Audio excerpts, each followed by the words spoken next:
Deixa eu ver como eu vou começar. Já sei, escreve aí. De Paulo para Tito, o meu considerado. Mas Paulo, cara, você não acha que isso está muito direto? Ok, então. Escreve aí. Eu, Paulo, servo de Deus e apóstolo de Jesus Cristo, escrevo esta carta.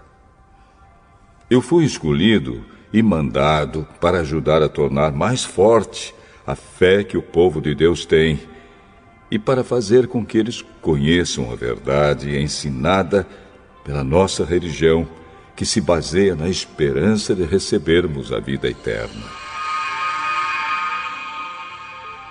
Deus, que não mente, nos prometeu essa vida antes da criação do mundo. E no tempo certo, Ele a revelou na sua mensagem. Essa mensagem foi entregue a mim, e eu a anuncio por ordem de Deus, o nosso Salvador. Escrevo a você, Tito, meu verdadeiro filho na fé, esta fé que é sua e minha.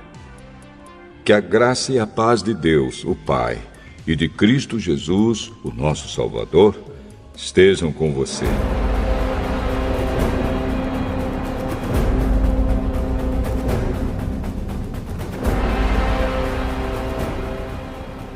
Sim, isso foi apenas uma saudação de Paulo a Tito.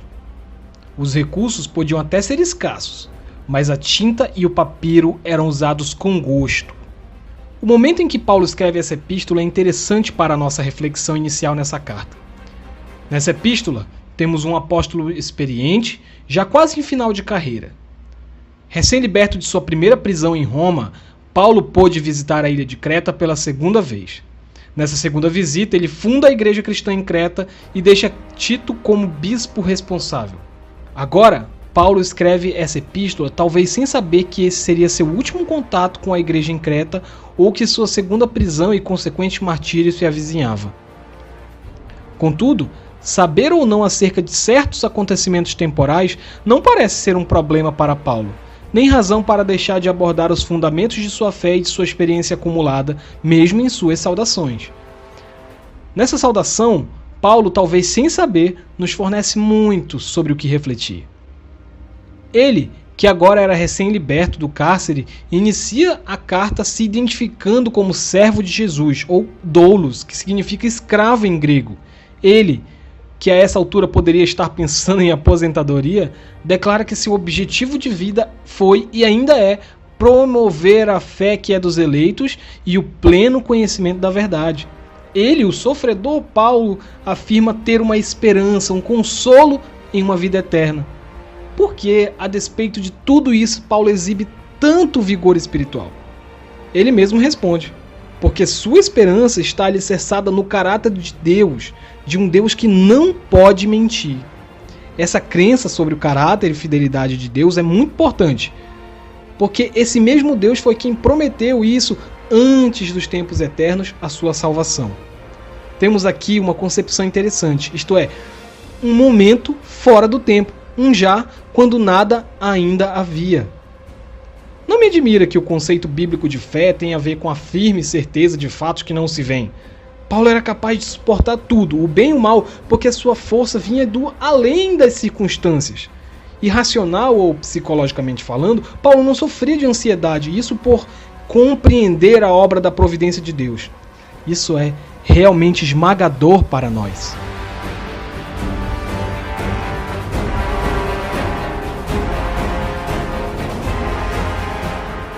Uma outra coisa interessante de se notar é o fato de que a promessa de salvação não é um produto meramente histórico. Não foi uma construção cultural ou social, como alguns estudiosos materialistas tentam nos empurrar a goela abaixo. A salvação foi prometida antes que houvesse tempo. Contudo, essa promessa, em tempos devidos, foi manifestada para se desenrolar no tempo, ainda que sua origem preceda o tempo. Com essa certeza acerca do caráter de Deus e da eternidade que lhe cerca, Paulo enxerga o seu papel nessa história como sendo de alguém responsável por transmitir essa mensagem, o conteúdo eficaz dessa promessa eterna aqui no espaço e no tempo.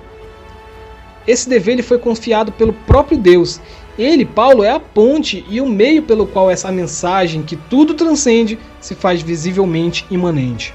Agora sim, o verbo se fez carne, o ainda não se tornou em já, a promessa se fez ouvida.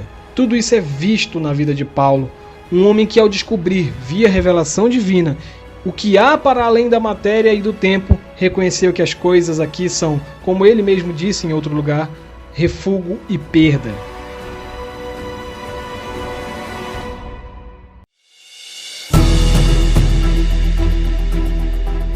Ao simplesmente saudar Tito, seu destinatário, em 4 breves versículos, o apóstolo nos dá uma grande aula sobre cristianismo e fé.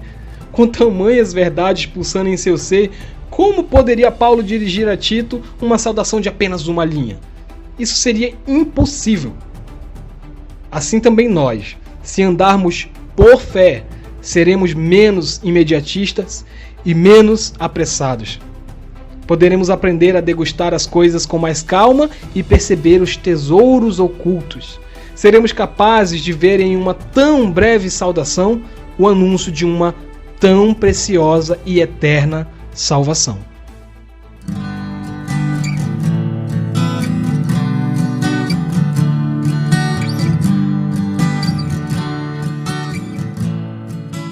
E pessoal, se vocês gostaram desse episódio, deixem aí os comentários e sugestões de vocês que eu vou estar dando uma olhada e tentando melhorar para os próximos episódios. Muito obrigado e até a próxima!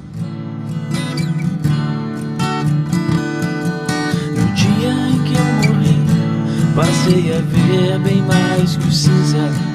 Eu vi toda a beleza que há por aqui. Quando eu morri, meu coração batia forte.